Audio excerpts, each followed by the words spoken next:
Next up, I've got another bonus track for F1 23 and another wet car setup. And this one's for Paul Ricard in France.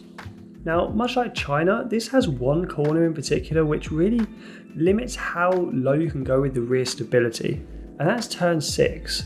Coming out of turn 6, you want to be accelerating really hard onto that long straight, but much like turn 12 and 13 in China, you can really easily lose the rear of your car.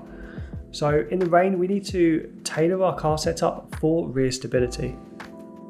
And the first way I've done that is by increasing the aero at both front and rear, but at the rear a little bit more. So I've gone 19 and 20 on the aerodynamics. For the transmission, I've gone 50 and 52, which is the same as our dry setup. Then for the suspension geometry, I've gone minus 2.7 and minus 1, and 0.02 and 0.11 on the toe.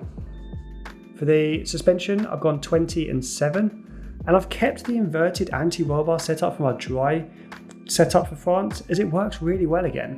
I've gone 1 and 6 on the anti-roll bars, and then I've gone 38 and 40 on the ride height.